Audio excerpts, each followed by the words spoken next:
जय श्री राधा, जय श्री कृष्णा। आप सभी प्रिय दर्शकों का हमारे चैनल आई एम एस्ट्रो गुरु जी में बहुत बहुत स्वागत है। प्रिय दर्शकों, आज चर्चा करेंगे कि अक्षय तृतीया को क्या क्या करें, और खासकर इस बार, क्योंकि इस बार जो अक्षय तृतीया का पर्व आ रहा है उसका बहुत बड़ा महत्व है। वैसे भी अक्षय तृतीया का अपने आप में बहुत बड़ा महत्व है। तो आइए जानते हैं कि इस बार अक्षय तृतीया को हमें, आपको, सभी को क्या क्या करना जरूरी है, बहुत जरूरी है। आइए पहले जानते हैं कि इस वर्ष अक्षय तृतीया का पर्व कब मनाया जाएगा। इस बार अक्षय तृतीया, देखिए, अक्षय तृतीया बैसाख महीने के शुक्ल पक्ष की तृतीया को ही अक्षय तृतीया कहते हैं। बैसाख महीने में शुक्ल पक्ष की तृतीया ही अक्षय तृतीया होती है। अक्षय तृतीया का बहुत बड़ा महत्व है। सबसे पहले जानते हैं कि इस बार अक्षय तृतीया कब मनानी है। अक्षय तृतीया तो तृतीया तिथि का प्रारंभ 10 मई शुक्रवार को सुबह 4:17 से हो जाएगा।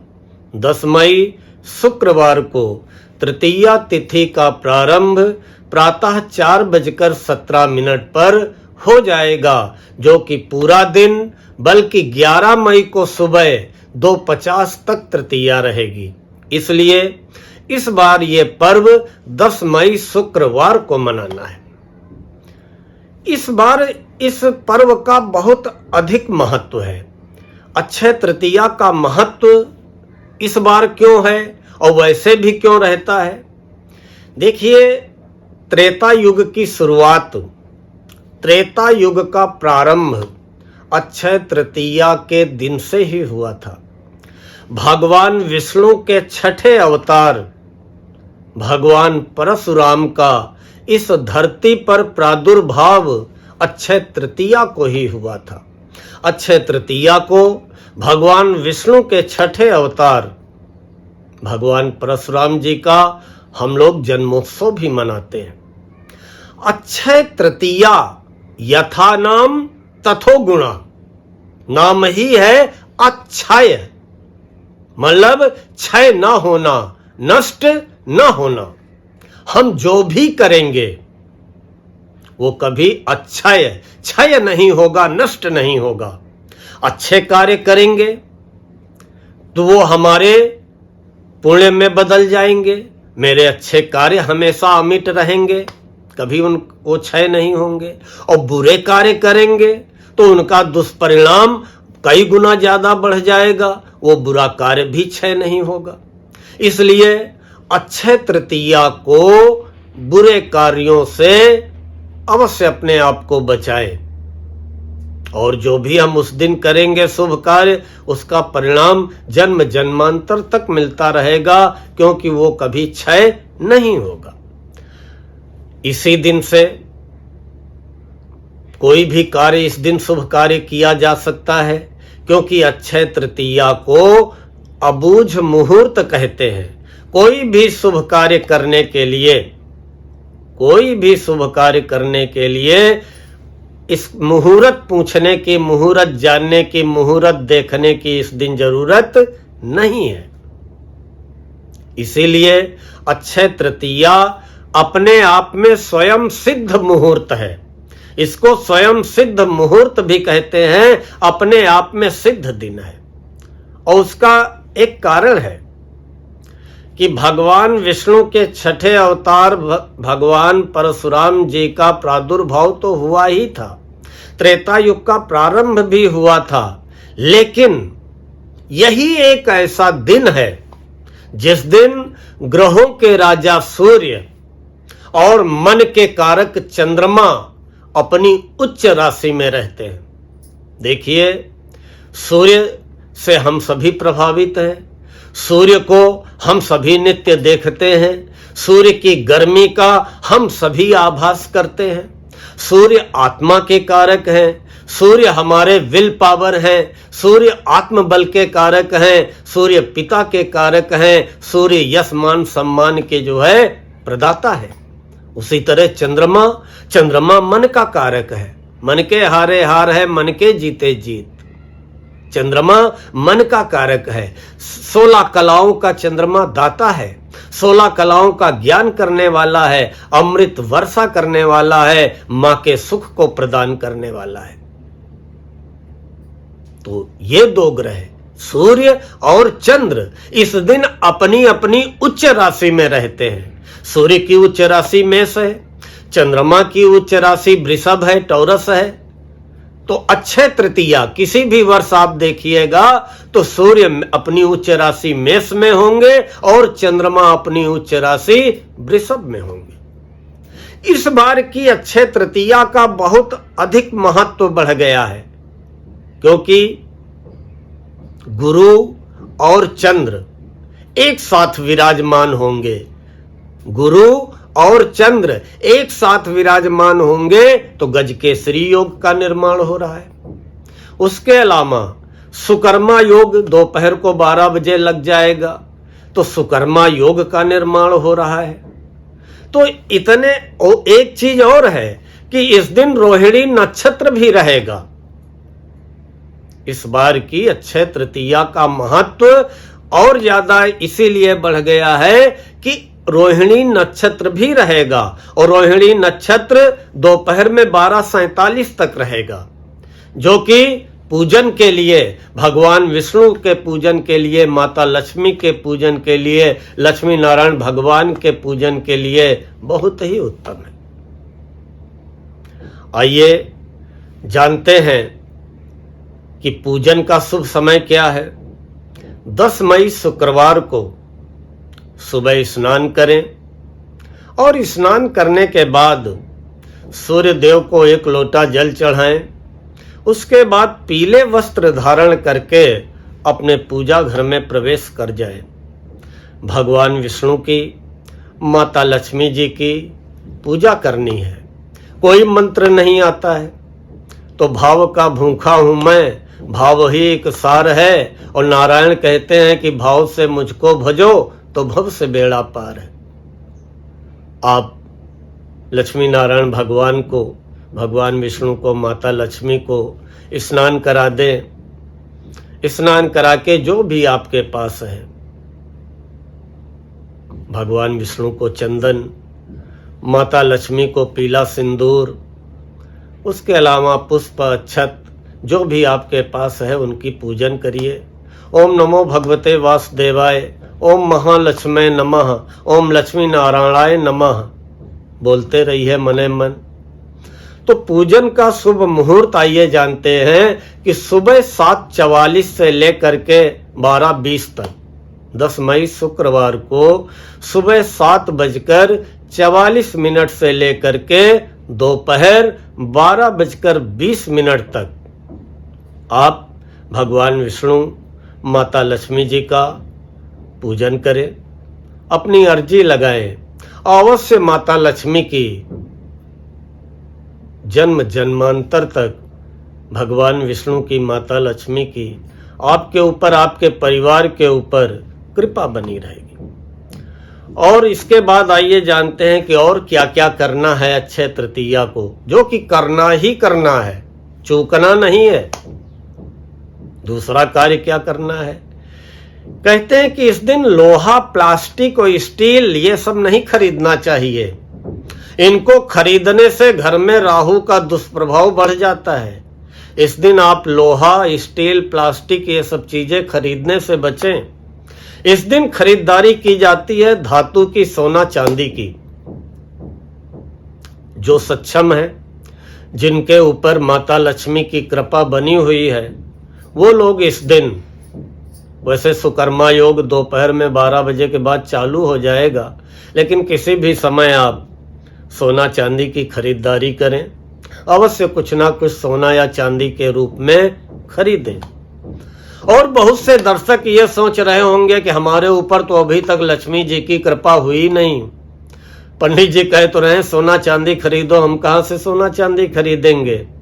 तो उन सभी लोगों से मेरा अनुरोध है कि जो सोना खरीदने में असमर्थ हैं, जो सोना चांदी नहीं खरीद सकते हैं, तो वो उस दिन जो है 50 ग्राम 100 ग्राम जौ खरीद ले। जौ सोने के समान माना जाता है। पूरे भाव से आप 100 ग्राम 50 ग्राम जौ, जो कि नवरात्र में बोए जाते हैं, तो जौ आप 100 ग्राम 50 ग्राम खरीद लाइए, उनको धुल लीजिए, साफ कर लीजिए, और उसके बाद लाल कपड़े में बांध करके पोटली बना करके पूजा घर में रख लीजिए, और उस जौ वाली पोटली का पूजन करिए, धूप दीप दिखाइए, और उसको ही सोना समझ करके अपनी तिजोरी में रख लीजिए। विश्वास मानिए कि अगले अक्षय तृतीया आने के पहले पहले माता लक्ष्मी जी आपको ऐसा बना देंगी कि अगले वर्ष आप जौ नहीं सोना खरीदने में सक्षम हो जाएंगे। अगला कार्य और क्या करना है? नए व्यापार का अगर आप शुभारंभ करना चाहते हैं तो अक्षय तृतीया वाले दिन को स्वीकार करते हुए अक्षय तृतीया से नए व्यापार का शुभारंभ कर दीजिए। कोई भी नया कार्य आप प्रारंभ करना चाहते हैं, अक्षय तृतीया वाले दिन आंख बंद करके चालू कर दीजिए। गृह प्रवेश, घर में कोई किसी ने नया घर बनवाया है या किसी ने प्लाट खरीदा है, उसको गृह निर्माण कराना है, तो घर बनवाने की शुरुआत अक्षय तृतीया वाले दिन कर दीजिए। अगर घर बनके तैयार हो गया है, गृह प्रवेश करना है, तो आप इस दिन अपने नए घर में प्रवेश कर सकते हैं। उसके अलावा अपने पितरों को तर्पण अवश्य करिए, अपने पूर्वजों को तर्पण अवश्य करिए। जैसे श्राद्ध में तर्पण करते हैं, वैसे इस दिन तर्पण का भी बहुत महत्व है। अगर आपने तर्पण किया तो पितरों की कृपा प्राप्त होगी। जीवन में अगर पितृदोष है कुंडली में, तो वो भी समाप्त होगा। एक कार्य आपको और करना है अक्षय तृतीया को, कि इस दिन जब आप पूजा घर में भगवान विष्णु की पूजा करेंगे, लक्ष्मी जी की पूजा करेंगे, उस दिन राम रक्षा स्तोत्र का अगर संभव हो तो पाठ अवश्य करें। इसके अलावा दान का बहुत बड़ा महत्व है, क्योंकि जिस दिन आप दान करेंगे वो दिन होगा अक्षय, क्षय नहीं होना है वो दान। उस दान का सैकड़ों गुना ज्यादा फल प्राप्त होगा। दान अवश्य करना है। परमात्मा ने जिसको जिस लायक बनाया है। अगर आप धनाढ्य हैं तो आप सोने का दान करें, अगर आप धनाढ्य नहीं हैं तो आप अन्न का दान करें, वस्त्र का दान करें, किसी प्यासे को पानी ही पिला दें, लेकिन दान अवश्य करना है। दान का जीवन में बहुत बड़ा महत्व है। बहुत लोग सोचते हैं कि हमारी जेब में 500 है, 100 रुपए दान कर देंगे तो 400 बचेंगे। अरे धर्म किए धन ना घटे, जो सहाय रघुबीर। अगर आपने 100 रुपए दान कर दिए हैं तो ऊपर वाला कहीं न कहीं से 1000 की व्यवस्था अवश्य बनवा देगा। लेकिन दान देते समय मन में पछतावा नहीं होना चाहिए, नहीं तो दान देना व्यर्थ है, क्योंकि देने वाला तो कोई और है, माध्यम आपको बना रहा है। कहते हैं कि जब दान दे रहे हो तो दाहिने हाथ से दे तो बायां हाथ भी न जान पाए। नजरें नीची करके आप दान करें, अन्न दान, वस्त्र दान। और कहते हैं दान के बारे में कि अन्न दानम महादानम और विद्या दानम ततः परम, अन्नेन क्षणिका तृप्ति यावत जीवम च विद्या। अन्न का दान बहुत बड़ा दान है, लेकिन विद्या का दान उससे भी बढ़ करके है, क्योंकि अन्न से तो क्षण भर की तृप्ति होती है, लेकिन विद्या से तो जीवन भर की तृप्ति होती है। वो विद्या ज्ञान जीवन भर काम आता है। कोई गरीब बच्चा हो, उसके पास पढ़ाई की पुस्तकें किताबें ना हो, तो उस गरीब बच्चे को किताबों की व्यवस्था कर दीजिए, या धार्मिक पुस्तकें ऐसे लोगों में खरीद करके वितरित कर दीजिए जो उन पुस्तकों को पढ़ करके अपने ज्ञान में वृद्धि कर सके। लेकिन दान अवश्य करिए। कुछ नहीं कर सकते हो, गाय को गुड़ रोटी ही खिला देना।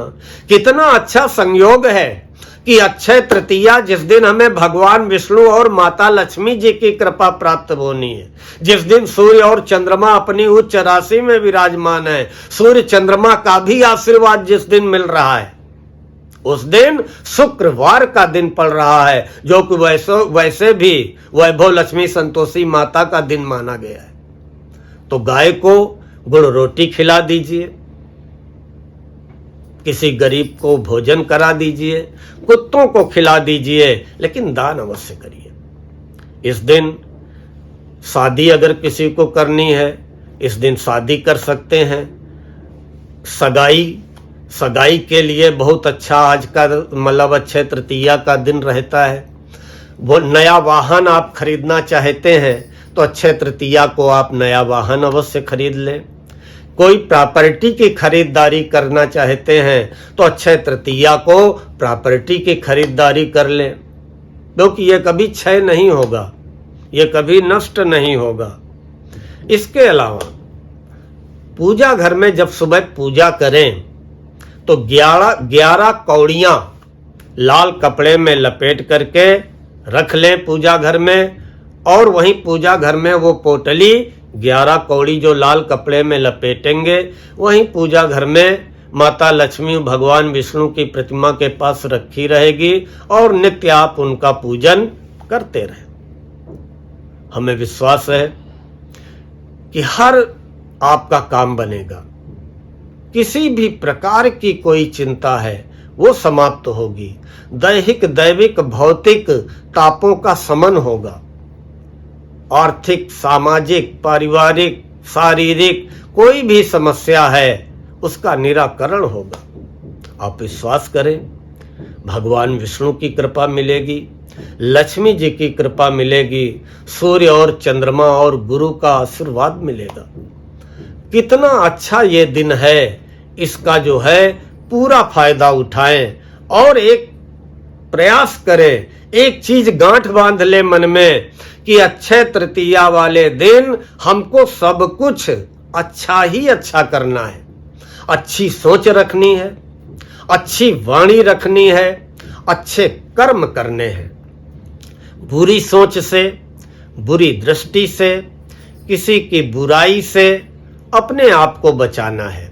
किसी को सताएं नहीं, झूठ न बोलें, किसी की निंदा न करें और मन ही मन भगवान विष्णु और माता लक्ष्मी का ध्यान करते रहें, मनन करते रहें, आराधना करते रहें, चिंतन करते रहें। समस्त समस्याओं का निवारण करते हुए लक्ष्मी नारायण भगवान वो जीवन पर्यंत आपके ऊपर, आपके परिवार के ऊपर कृपा बनाए रखेंगे। प्रिय दर्शकों, हमें विश्वास है कि आप सभी को आज का ये वीडियो पसंद आया होगा। अगर पसंद आया हो तो लाइक व कमेंट करते हुए अपने इष्ट मित्रों को फॉरवर्ड अवश्य करें। और हमारे जिन प्रिय दर्शकों ने अभी तक हमारे चैनल को सब्सक्राइब ना किया हो उन सभी से करबद्ध निवेदन है, कृपया हमारे चैनल को सब्सक्राइब अवश्य कर लें, बेल आइकन जरूर दबा दें ताकि आगे आने वाले वीडियोज के नोटिफिकेशन आपको बराबर प्राप्त होते रहे। मिलते हैं अतिशीघ्र अगले वीडियो में। तब तक आप सभी को जय श्री राधा, जय श्री कृष्ण।